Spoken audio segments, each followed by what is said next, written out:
Assalamualaikum warahmatullahi wabarakatuh. Halo teman-teman semua, selamat datang kembali ya di channel Biko Story. Channel yang membahas berbagai hal, kisah dan juga kasus dalam kemasan cerita bergambar. Nah, sebelumnya admin mengucapkan terima kasih untuk teman-teman yang sampai saat ini masih memberikan dukungan kepada channel ini. Dan untuk teman-teman yang baru saja bergabung, mohon dukung admin juga ya dengan cara like, subscribe serta aktifkan lonceng notifikasinya, sehingga kalian tidak akan ketinggalan update setiap ada video baru dari channel Biko Story. Dalam video sebelumnya, admin sudah membahas mengenai suatu wabah yang fenomenanya itu disebut dengan Black Death, dan pada masanya hampir memusnahkan Eropa. Yang kedepan kisah yang hampir serupa akan kembali admin kisahkan, yaitu mengenai wabah pes yang melanda Pulau Jawa. Namun di video kali ini, sesi berbeda akan kembali admin hadirkan, yakni mengenai sejarah-sejarah khususnya yang ada di Nusantara. Dan di video kali ini, kisah yang akan diangkat adalah kekejaman yang dilakukan oleh kolonial Belanda terhadap para pejuang kemerdekaan Indonesia. Referensi video ini bersumber dari Tirto ID, dan jika kalian ingin membacanya secara langsung, link referensi tersebut admin sematkan dalam kolom deskripsi. Pada tanggal 23 November 1947, puluhan orang tewas karena disekap di sebuah gerbong kereta yang berangkat dari stasiun Bondowoso. Mereka yang ada di dalam gerbong kereta adalah para pejuang kemerdekaan yang ditangkap oleh Belanda. Peristiwa itu kemudian dikenang dengan sebutan Tragedi Gerbong Maut Bondowoso. Peristiwa Gerbong Maut terjadi pada tanggal 23 November 1947 ketika 100 orang Indonesia yang ditawan oleh Belanda diangkut dari stasiun kereta api Bondowoso menuju Wonokromo, Surabaya dengan 3 buah gerbong bareng yang tertutup rapat. Setidaknya itulah yang tercatat dalam buku monografi daerah Jawa Timur, volume 1-2 tahun 1977. Peristiwa itu terjadi beberapa bulan setelah agresi militer Belanda I yang kala itu berlangsung pada 21 Juni 1947. Kuatnya gempuran-gempuran tentara Belanda yang didukung persenjataan yang lebih canggih membuat banyak pasukan pro-republik berantakan. Tentu saja, dalam operasi tentara Belanda itu, banyak pejuang kemerdekaan yang tertangkap. Di antara pejuang Indonesia yang tertangkap terdapat Koswari. Dia merupakan seorang komandan polisi Maesan Bondowoso. Menurut keterangan dari buku sejarah revolusi kemerdekaan Indonesia di Jawa Timur, 1991, Koswari tertangkap berkat laporan orang-orang Indonesia yang justru menjadi mata-mata Belanda kala itu. Koswari yang tertangkap kemudian dibawa ke kantor bagian keamanan, yaitu Brigade Marinir Belanda, yang lebih dikenal dengan nama VDMB. VDMB kala itu berlokasi di Jalan Jember, Bondowoso, dan Koswari tertangkap pada 14 November 1947. Menurut Gert Austindi dan juga kawan-kawan, yang tertuang dalam buku Serdadu Belanda di Indonesia, VDMB adalah badan intelijen yang terkenal dengan penanganan yang sangat keras.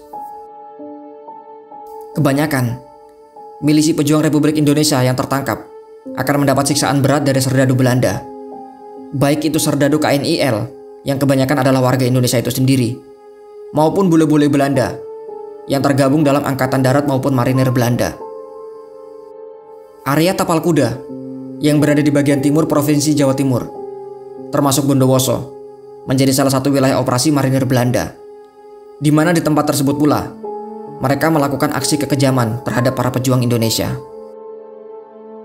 Koswari sendiri tak luput dari penyiksaan serdadu Belanda dari kantor VDMB di Jalan Jember pada 15 November. Bersama tawanan lain, Koswari digelandang ke penjara Bondowoso. Seminggu lebih ia ditempatkan di tempat tersebut. Tawanan lain yang baru datang kala itu adalah Singgih, yang tertangkap pada 20 September 1947 setelah rumahnya dikepung. Selain disiksa, ia pun disekap berhari-hari dalam WC. Setelah dirasa cukup disekap dalam WC, Singgih lalu disatukan dengan tawanan lain, yang nantinya mereka akan dikirim ke penjara Bondowoso.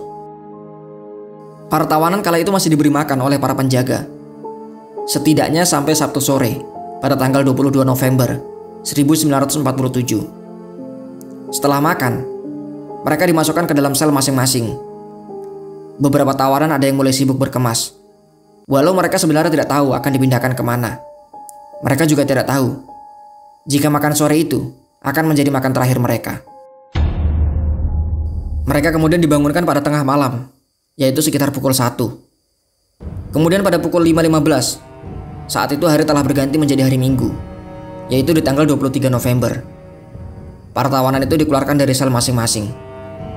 Komandan VDMB, Letnan 2 Marinir J. Van den Dorp, memerintahkan mereka keluar dan berbaris 4-4 di halaman penjara Bondowoso. Berdasarkan surat keputusan, para tawanan ini akan dikirim ke Surabaya.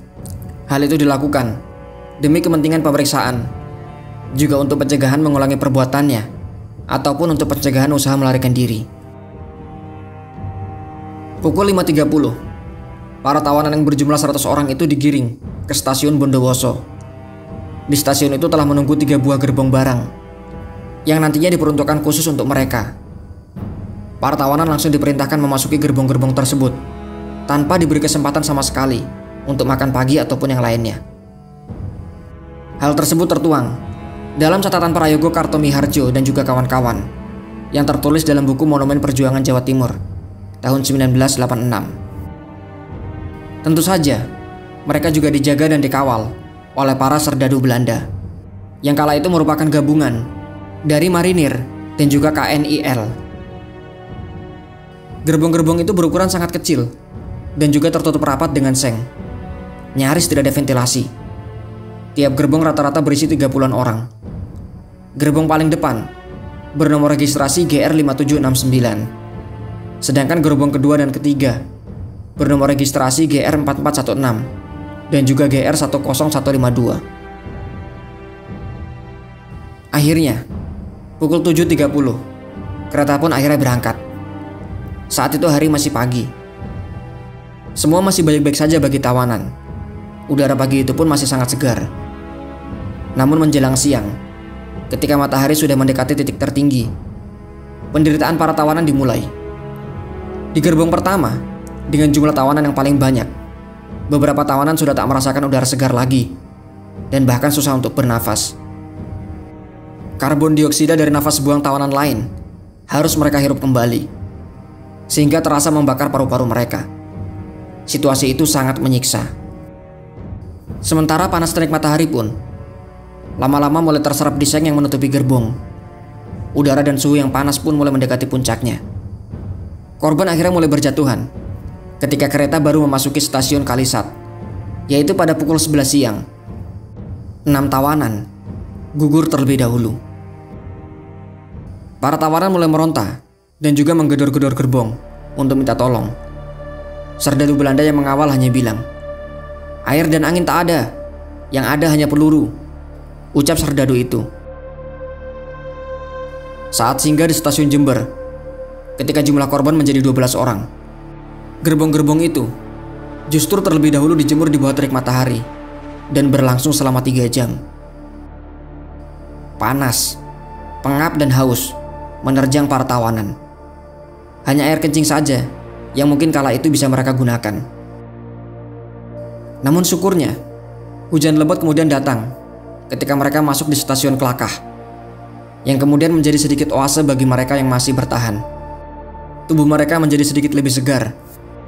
Namun rasa pengap, lapar dan juga haus masih bersama dengan mereka.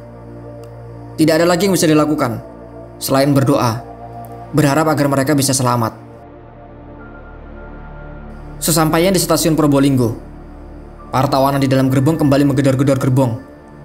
Kali ini jauh lebih keras dari gedoran sebelumnya. Mereka semua menjerit-jerit. Suara mereka sudah sangat parau. Langging kematian terdengar dari teriakan mereka. Mereka berteriak bahwa sudah ada 30 tawanan yang kala itu gugur. Namun demikian, para serdadu Belanda itu tidak peduli. Salah satunya bahkan berkata, "Biar mati semua. Saya lebih senang kalian mati daripada ada yang masih hidup," ucap serdadu itu. Setelah sekitar 15 jam tersiksa di dalam gerbong maut itu, mereka pun akhirnya tiba di stasiun terakhir, yaitu stasiun Wonokromo. Total korban yang tewas sudah menjadi 46 orang. Menurut buku Monumen Perjuangan Jawa Timur, di antara mereka yang masih hidup, 12 orang di antaranya sakit parah, 30 lemas tak berdaya, dan hanya 12 orang yang kala itu dianggap benar-benar sehat. Kuswari termasuk yang sakit parah. Mereka yang masih hidup pun akhirnya dijebloskan ke penjara Bubutan. Mereka tak diperbolehkan mendekat satu sama lain dan dipenjara selama beberapa bulan. Di antaranya baru dibebaskan pada tahun berikutnya. Peristiwa memilukan Gerbong Maut ini menjadi salah satu dari sekian episode kelam dalam fase perjuangan mempertahankan kemerdekaan. Perlakuan keji dari para serdadu Belanda terhadap para tawanan menjadi salah satu ilustrasi kebiadaban serdadu Belanda yang berusaha kembali menguasai Indonesia, yang sebenarnya sudah menyatakan kemerdekaan pada tanggal 17 Agustus 1945. Bersama dengan pembantaian di Rawagede atau pembantaian oleh Westerling, tragedi Gerbong Maut ini diingat sebagai bukti tak terbantahkan tentang kebiadaban serdadu Belanda. Mereka sungguh-sungguh tidak peduli dengan hukum perang, membantai para penduduk sipil, maupun membunuh para tawanan yang seharusnya dilindungi. Itulah kisah gugurnya 46 pejuang dalam sebuah gerbong kereta. Apabila ada hal ataupun informasi lain yang kalian anggap belum disebutkan dalam video ini, atau mungkin kalian ingin memberikan koreksi, silakan saja kalian tuangkan dalam kolom komentar di bawah. Admin rasa cukup sampai di sini kisah yang bisa admin ceritakan. Masih banyak lagi kisah lain mengenai misteri, sejarah, tragedi, dan juga kisah horor yang ke depan akan kembali admin sajikan.